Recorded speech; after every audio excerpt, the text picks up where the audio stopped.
Muy buenos días, feliz sábado. Es un gusto poder ministrarle a cada uno de ustedes. Gracias por permitirnos entrar a su hogar con su familia y poder compartir con ustedes este mensaje. Esta mañana estaremos comenzando un estudio basado en el libro de Efesios. Un estudio que nos ayudará, una serie que nos ayudará a encontrar nuestra identidad en medio de la crisis.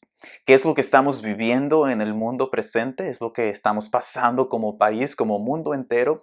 Así que esta semana estaremos dando inicio a esta serie para encontrar y tener aseguranza de nuestra identidad en medio de la crisis. Así que antes de orar vas a necesitar tres cosas. Vas a necesitar tu Biblia, vas a necesitar papel y lápiz y vas a necesitar compartir este mensaje con alguien que necesita encontrar su identidad. Así que te invito y vayamos a Dios en oración.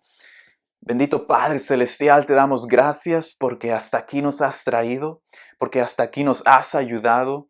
Y en esta mañana sabemos de que en ti podemos encontrar esas partes del rompecabezas que a veces nos encuentra tanto encontrar. Ayúdanos a saber quiénes somos, ayúdanos a encontrar tu identidad. Todo esto te lo pedimos en el poderoso nombre de Jesús. Amén. Tú y yo no somos diferentes a esta flor. Así como esta flor es especial, es única, tú eres especial, tú eres único. Todos tenemos algo especial, hasta la persona más fea o hasta el más feo tiene algo atractivo dentro de él o dentro de ella.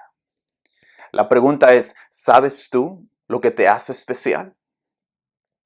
Ahora, la respuesta a esta pregunta puede ser difícil de contestar porque a veces la vida tiene una manera cruel de arrancarnos los pétalos, uno por uno a la vez. A veces la vida tiene una manera cruel en quebrarnos a la mitad y tirarnos a la basura. Y cuando te sientes como basura, cuando estás partido en dos, cuando estás partido a la mitad, es muy difícil sentirte especial. Y cuando no te sientes especial, cuando no entiendes tu valor, vas perdiendo tu identidad. Y cuando pierdes tu identidad, cuando pierdes la esencia de quién en realidad tú eres, dejas que otras circunstancias te vayan definiendo. Por ejemplo, cuando no sabes tu valor, cuando no entiendes quién eres, dejas que otros te definan. Dejas que tu pasado te defina, dejas que tu familia te defina, dejas que tu error que cometiste te defina. Y cuando eso pasa, vas perdiendo en realidad quién tú eres. Ese era el caso de la iglesia de Éfeso. Estaban en una crisis y estaban perdiendo su identidad. Y el apóstol Pablo les escribe esta carta para ayudarles a entender cuál era su identidad. Y mientras yo buscaba algo que me ayudara a entender este mensaje, esta semana me ayudó también a mí a encontrar mi propia identidad. Y lo quiero compartir contigo y tal vez es la primera cosa que pudieses escribir allí en tu papel con tu lápiz, ¿no? No es lo que hacemos lo que determina quiénes somos. Es quiénes somos lo que determina qué hacemos. Tus acciones no te pueden marcar por el resto de tu vida. Si cometiste un error, ese error no te define por el resto de la vida. Sí tiene sus consecuencias, sí tienes que pagar por lo que hiciste, pero no te puede definir por el resto de tu vida. Por eso no es lo que hacemos lo que determina quiénes somos, es quiénes somos los que determina qué hacemos. Cuando tú entiendes esto, cuando tú llenas tu ser con bondad, cuando tú llenas tu persona con alegría, con ser bueno, de allí emane todas estas emociones y eso ayuda a que te conviertas en una persona que hace cosas buenas. Y es lo que Pablo le quería decir a la iglesia de Éfeso. Así que si tú vas en tu Biblia y las vas buscando ahí en Efesios capítulo 1, versículo 3, Pablo empieza a describir cuál es esa primera cosa que nos va a ayudar a encontrar nuestra identidad. ¿Estás listo? La palabra de Dios dice: bendito sea el Dios y Padre de nuestro Señor Jesucristo, que nos bendijo con toda bendición espiritual en los lugares celestiales en Cristo, según nos escogió en Él antes de la fundación del mundo, para que fuésemos santos y sin mancha delante de Él. En amor, habiéndonos predestinado para ser adoptados hijos suyos por medio de Jesucristo, según el puro afecto de su voluntad, para alabanza de la gloria de su gracia, con lo cual nos hizo aceptos en el amado. La Biblia enseña de que eres tan importante, de que antes de crear al mundo, antes de diseñar al mundo, la Biblia enseña que Dios te había ya elegido. ¿Qué significa ser elegido? ¿Qué significa ser escogido? Significa que cambia la manera y el enfoque en cómo tú te miras a ti mismo. Por ejemplo, en la palabra original en griego se dice ex legomai. Se dice ex legomai. Ex significa fuera. Legomai significa hablar. Ex como el éxodo. El pueblo de Israel sale de Egipto. Ex como exit. Ex como tu exnovia que ya tiene que estar fuera de tu vida. Porque ahora estás en un compromiso con alguien más. De ahí viene esta palabra, no ex legomai, que si la traducimos literalmente significa que Dios te eligió y te está llamando a salir de algo. Y si eres elegido de Dios, tú vas a entender de que Dios te está llamando a salir de ahí. Así que allí en las redes sociales, en Facebook, para que no te me duermas, escribe ahí: tengo que salir de ahí. Porque eso significa ser elegido, eso significa ser escogido, salir de ese estado que te tiene en cadenas, salir de ese estado que no te deja funcionar y verte de la manera en cómo Dios te mira.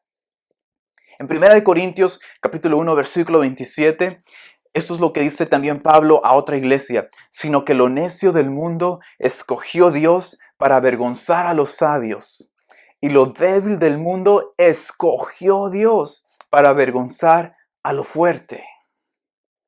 Cuando tú vas entendiendo tu identidad, cuando tú vas entendiendo de que tú has sido escogido, Dios dice de que lo necio del mundo escogió Dios. Así que podea a la persona que está al lado y dile: eres necio, pero Dios te ha escogido. Eres cabezón, pero Dios te ha escogido. Es lo que la palabra de Dios enseña. Y no solamente a los necios, con lo cual todos nos podemos identificar, sí o no, sino que también dice que Dios escogió a los débiles. Así que con la otra mano dile: eres débil, pero Dios te ha escogido. ¿Para qué? Para avergonzar a lo fuerte de este mundo. Santiago 2:5, hermanos míos, oíd, ¿no ha elegido Dios a los pobres de este mundo para que sean ricos en fe y herederos del reino que ha prometido a los que le aman?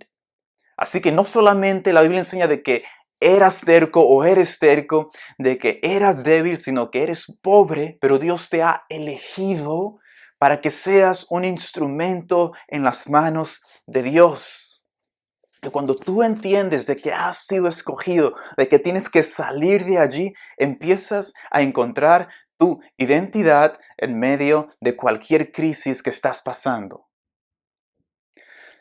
Algunos de nosotros ya no estamos tan preocupados por nuestra salud, sino por nuestras finanzas, porque pareciera que esta crisis está afectando a todo el mundo en todos los aspectos de nuestra vida.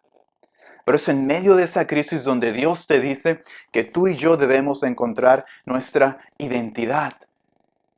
Y la primera cosa que Pablo dice, que nuestra identidad se encuentra en que sepamos de que en Cristo tú y yo somos elegidos.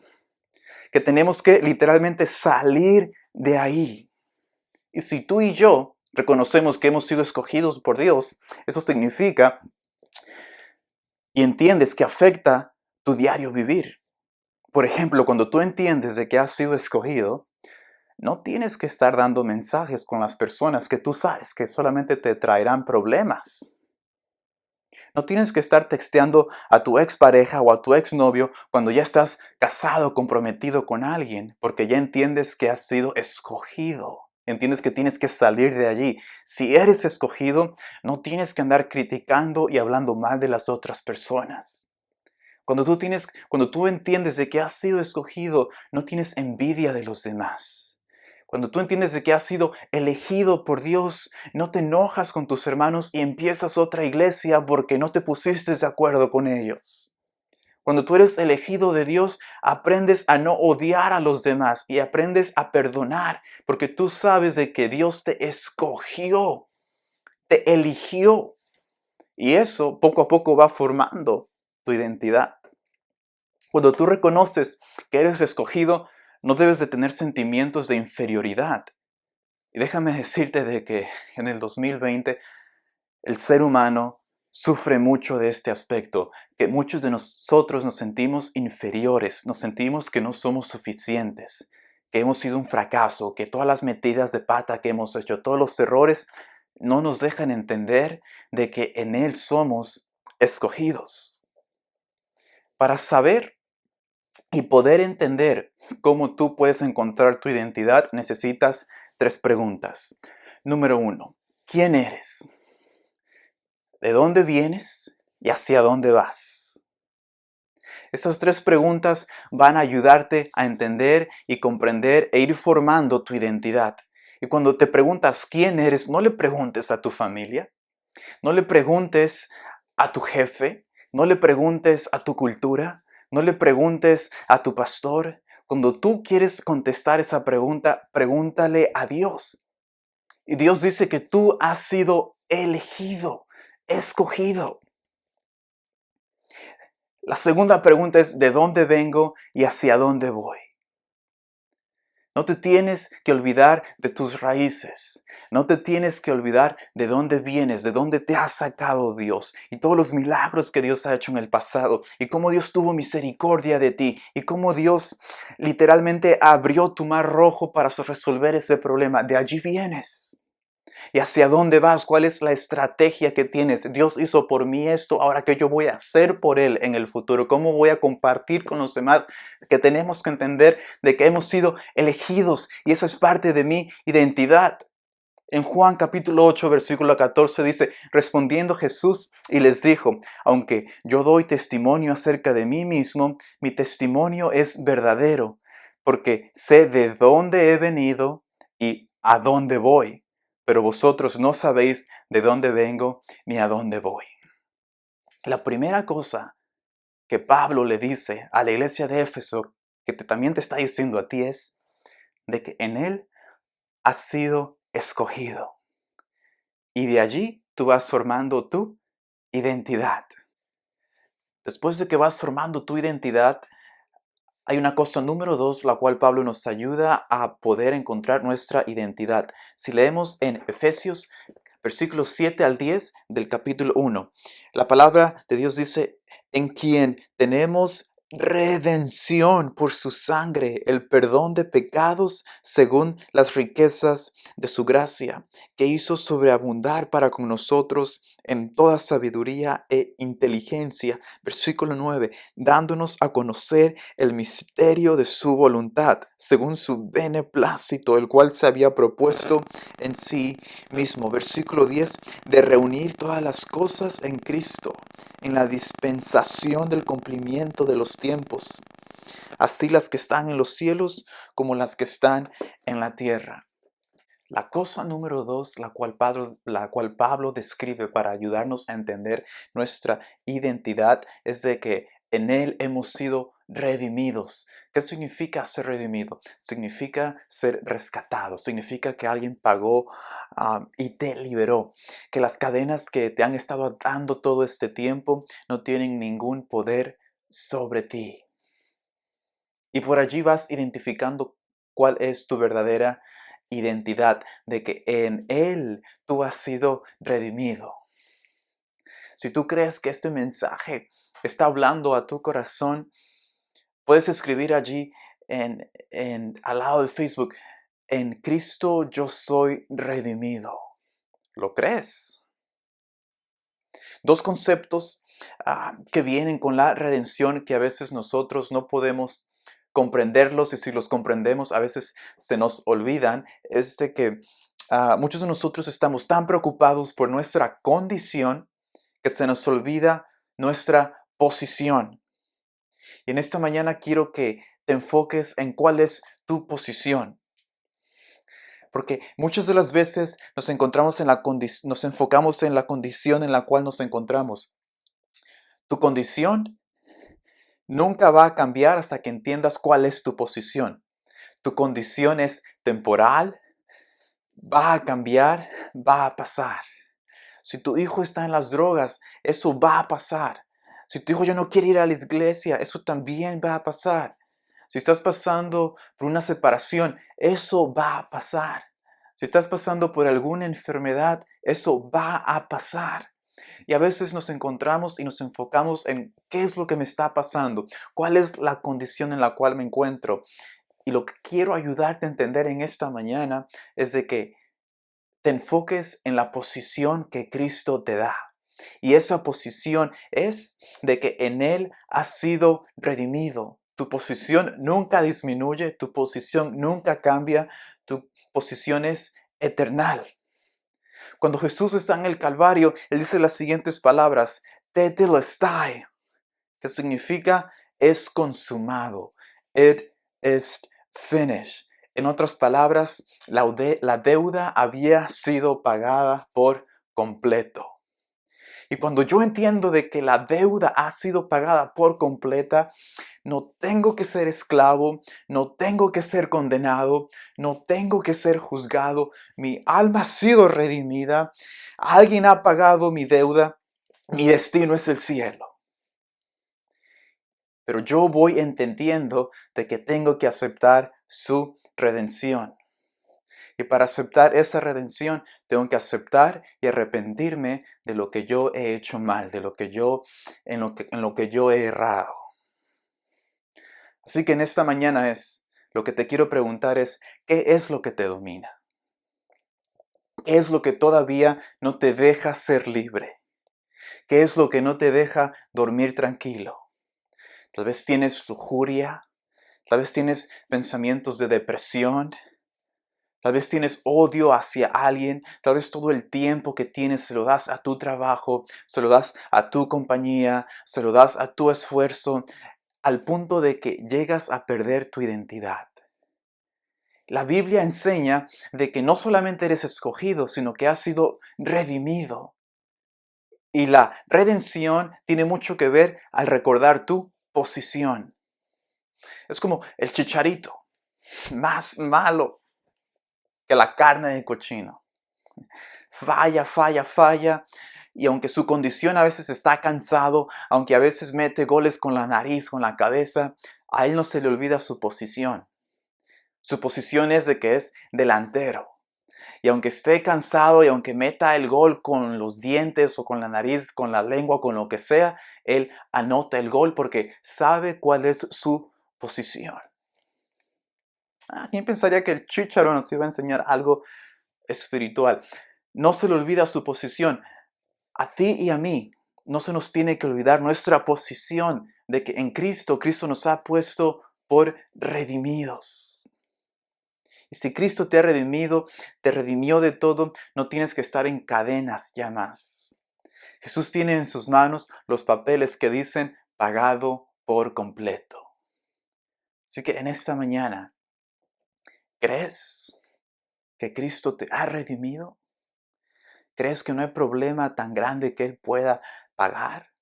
¿Que Él no pueda pagar? Vas descubriendo tu identidad. Vas entendiendo quién en realidad eres en medio de la crisis.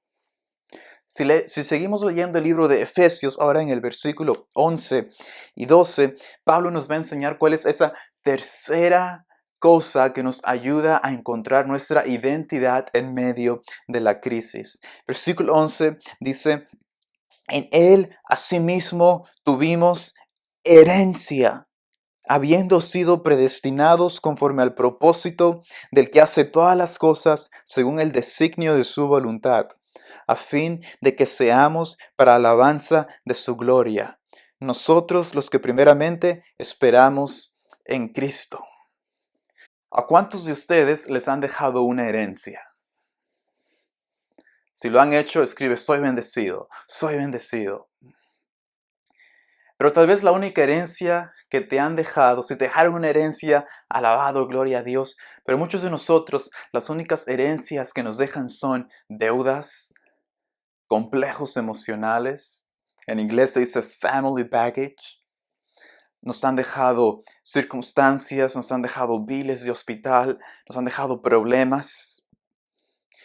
Pero el versículo 11, que a pesar de la herencia que alguien te haya dejado, el versículo 11 dice que en él tú tienes una herencia.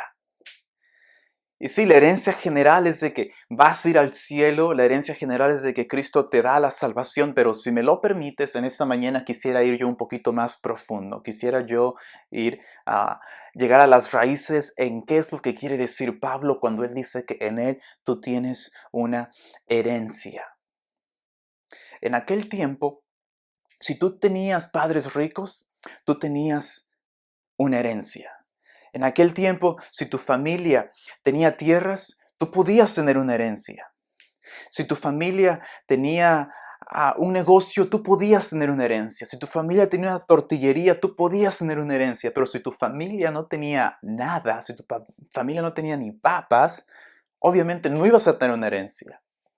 La palabra original aquí en griego expresa que el significado no solamente es herencia a las familias acomodadas, a las familias que sus padres, sus ancestros tienen, tierras tienen, cosas para dar de herencia, sino que la palabra original incluye a aquellos que somos de una clase social más baja. Aquellos que saben y han experimentado lo que se siente irse a dormir con hambre. Pablo les está llamando a aquellos que saben lo que se siente a no poder pagar renta por falta de trabajo, por falta de dinero.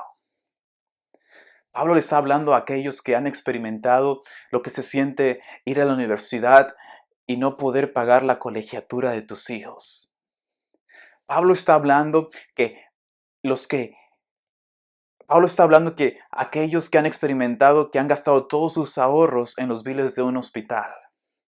A todas esas personas a las que nadie los mira, que posiblemente en su clase social no están en una situación para recibir una herencia, Pablo dice que en ellos Dios les ha dado una herencia.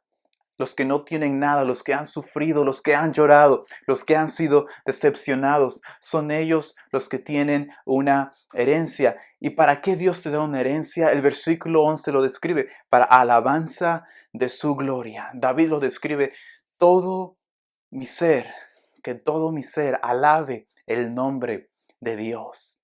Que todo mi razonamiento alabe el nombre de Dios. Que todos mis sentimientos alaben el nombre de Dios. Porque en Él tú no solamente has sido escogido, en Él no solamente has sido redimido, sino que en Él tú tienes una herencia. La herencia de que vas a ser una persona mejor. La herencia de que vas a echarle ganas para adelante y entender de que si Cristo te da una herencia es para que vivas una vida de propósito, una vida plena, una vida llena de gozo. No sé si por allí vas tratando y comprendiendo que en Él tienes una identidad. Pablo también nos da la última cosa que nos ayuda a completar nuestra identidad. Está en los versículos 13 y 14 de Efesios. Estamos en esta serie de Efesios, identidad en medio de la crisis. Versículo 13 dice, en Él también, vosotros, habiendo oído la palabra de verdad, el evangelio de vuestra salvación, y habiendo creído en Él, fuisteis sellados con el Espíritu Santo de la promesa, que es las arras de nuestra herencia, o sea, que es el primer pago de nuestra herencia hasta la redención de la posesión adquirida para alabanza de su gloria. ¿Qué significa ser sellado por el Espíritu Santo? Primero te doy la parte teológica. La parte teológica simplemente quiere decir que ahora tú perteneces a Dios. Que si Dios te ha redimido, Él te compró. Y ahora la cuarta parte que Pablo dice que completa tu identidad es de que has sido escogido, es de que has sido redimido, es de que en Él tienes una herencia y en Él tienes una garantía. Lo que significa ser sellado por el Espíritu Santo es de que tú aceptas de que le perteneces a Dios y de que eres propiedad de Dios porque Él pagó el precio completo por tu redención. Eso significa ser sellado por el Espíritu Santo. Cuando te humillas y dices, mas ya no vivo yo, sino que ahora vive Cristo en mí. Sí, pero quiero saber qué significa en mi diario vivir. Qué bueno que lo preguntas. En mi diario vivir, ser sellado por el Espíritu Santo significa que vives una vida de autenticidad, una vida transparente, una vida donde cada palabra y cada acción se dirigen o hablan de que tú eres un hijo de Dios. Te doy un ejemplo. Alguien me lo explicó de esta manera. Supongamos que vas manejando. Vas manejando y cuando menos lo esperas, viene alguien y te pega a tu carro que recientemente lo has comprado, es seminuevo. Pasó tiempo para poder comprar tu carro, ahorraste con el sudor de tu frente, conseguiste tu carro, compraste tu carro y ahora alguien viene y te lo choca. Así que sales histérico, sales enojadísimo, lumbre por la cabeza. Doña Florinda se queda corto con toda la rabia que traes. Y le comienzas a decir a esta persona, que dicho sea de paso es un muchacho de 17, 18 años. Y le comienzas a decir, ¿cómo puedes ser irresponsable? ¿Cómo puedes ser descuidado? ¿Cómo se te ocurre? Y le dices que le vas a llamar a la policía, que le vas a llamar a sus padres, pero que esto se va a arreglar allí. Al punto de que se te olvida que eres cristiano. Y no sé si has escuchado a personas decir que si haces algo contra ellos, que si le tocas acá, que si le tocas allá, se les va a olvidar que son cristianos. Bueno, por ahí va más o menos la primera opción.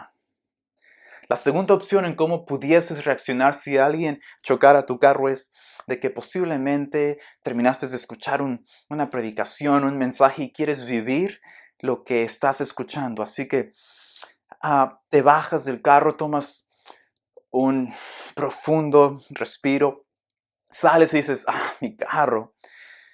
Le dices al muchacho, bueno, no te preocupes, la aseguranza de seguro se va a arreglar de eso. Vas, te regresas a tu auto, te metes, le marcas a tu esposo, a tu esposa, a alguien, qué sé yo, y empiezas a quejarte, empiezas a decirles de que cómo puede haber tanta gente idiota, tanta gente que se descuida, que tu carro, que recientemente lo agarraste.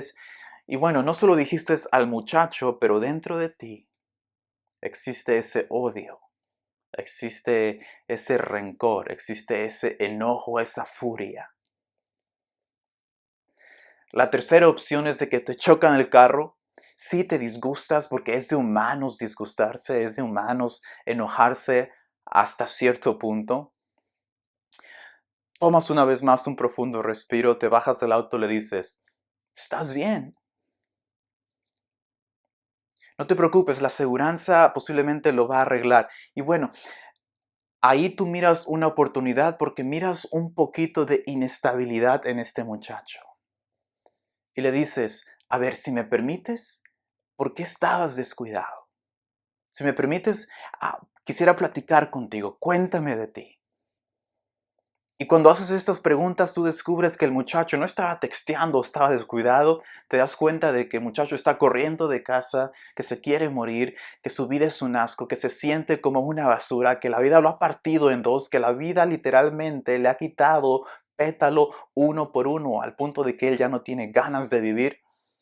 Y tú te das cuenta de que ese choque de carro, tú pudiste haber reaccionado enojado, en furia, tú lo miras como una oportunidad para ministrar a alguien. No estoy diciendo de que no te tienes que molestar, te estoy diciendo de que tienes que empezar a vivir bajo esa garantía. La garantía que Dios te da de ser sellado por el Espíritu Santo. Esta es una de las señales que estás siendo sellado por el Espíritu Santo. Cuando las cosas materiales pasan a segundo plano y la salvación de otros es lo que te interesa más. Cuando vives de esta manera, cuando estás sellado por su Espíritu, eres propiedad del Creador del universo. Por lo tanto, al ser su propiedad, adivina qué. Sí, tienes protección, tienes garantía. Así que la cosa número 4 en la cual tú puedes encontrar tu identidad es de que en Cristo tú tienes una garantía. Cuando tú eres sellado por su Espíritu Santo. ¿Qué es esa garantía? Que nunca vas a sufrir, no, porque en esta vida vas a sufrir. Que nunca vas a tener ratos malos, no, porque en esta vida vas a tener ratos malos. Que nunca, que todo va a ser un paseo por el parque, no. Tu garantía va más allá de las palabras humanas pueden expresar. Tu garantía es que si perseveras hasta el fin, serás trasladado, serás transformado a través de la identidad que Cristo te da. Para poder ir terminando en Efesios capítulo 2, versículo 4 al 7, dice, pero Dios, que es rico en misericordia, por su gran amor con que nos amó, aun estando nosotros muertos en pecado, nos dio vida juntamente con Cristo. Por gracia sois salvos. Y juntamente con Él nos ha resucitado y asimismo nos hizo sentar en los lugares celestiales con Cristo Jesús, para mostrar en los siglos venideros las abundantes riquezas de su gracia en su bondad para con nosotros en Cristo Jesús. Porque por gracia sois salvos por medio de la fe. Y esto no es de vosotros, pues es un don de Dios, no por obras para que nadie se gloríe. Porque somos hechura suya, creados en Cristo Jesús para buenas obras, las cuales Dios preparó de antemano para que anduviésemos en ellas. Cuando tú entiendes de que tu identidad es de que has sido escogido, de que has sido redimido, de que en Él tienes una herencia, de que en Él tienes una garantía, te das cuenta de que tu identidad no se trata acerca de lo que tú haces, tu identidad se trata acerca de lo que Dios hace. Tu identidad no se trata acerca de tus pecados, se trata acerca de su santidad. Cuando te das cuenta de tu identidad, te das cuenta de que no es acerca de tu debilidad, es acerca de su fortaleza. Cuando te das cuenta de que tu identidad no se trata de tu ignorancia, sino que se trata de su sabiduría. No se trata de tu injusticia, se trata de su justicia. No se trata de tus obras, se trata de las obras de Dios. No eres salvo por obras, eres salvo para hacer buenas obras. Esa es tu identidad. Para ir terminando, tú y yo caminamos a la muerte, pero en esa muerte tú encuentras tu identidad. Nuestra identidad en Cristo cambia todo. Cuando tú entiendes de que tu identidad se encuentra en Él, tú cambias todo. No sé si alguna vez has estado en un proyecto de construcción que va a la mitad. Cuando tú entras, tú te das cuenta de que todo está regado por todas partes. Te das cuenta de que hay herramientas por todos lados, hay ladrillos por todas partes. Y muchas de las veces, esta construcción cuando va a la mitad, se mira como todo un desastre. Todo está regado por todas partes. Pero en medio de todo este desastre, aunque posiblemente tú no puedas mirar cuál va a ser el producto final, en medio de este desastre se encuentra un arquitecto. Y el arquitecto tiene los planos. Y en esos planos está cuál va a ser la construcción final. El arquitecto es el que lleva el proyecto a la culminación. En esta mañana quiero decirte de que tú eres ese proyecto de construcción. De que tal vez eres todo un desastre. De que has hecho todas las cosas mal. De que posiblemente tú no puedes encontrar tu identidad en medio de esta crisis porque tu pasado no te deja. En esta mañana estoy aquí para decirte de que en esa construcción, en medio de ese desastre, está el arquitecto de arquitectos. Y Él tiene los planos específicos para darte una identidad. Porque en Él eres escogido. En Él eres redimido. En Él tienes una herencia. En Él tienes una garantía. ¿Lo crees? La pregunta ahora es, ¿sabes quién eres tú? ¿Sabes de dónde vienes y hacia dónde vas? Padre Santo, reconocemos, Señor, de que nosotros somos un clavo en la pared y queremos que en ese clavo usted cuelgue una foto de Jesús para que nosotros podamos ser escondidos y solamente tú puedas ser enaltecido.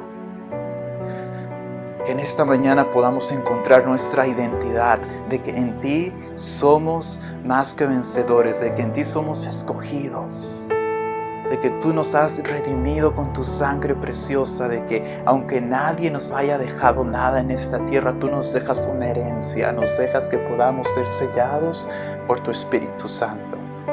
Ayúdanos a vivir el mensaje del Evangelio, ayúdanos a vivir lo que significa ser un cristiano. Si hay alguna persona aquí que me está escuchando y tiene problemas de identidad, de que ya no puede más, de que no sabe quién es, no sabe dónde se encuentra, que tiene problemas matrimoniales. Posiblemente hay un joven que me está escuchando y está desinteresado en la iglesia, que a veces está frío y a veces está tibio, a veces está caliente. Que tú, Señor, puedas darle a ese muchacho la identidad que él necesita, que ella necesita.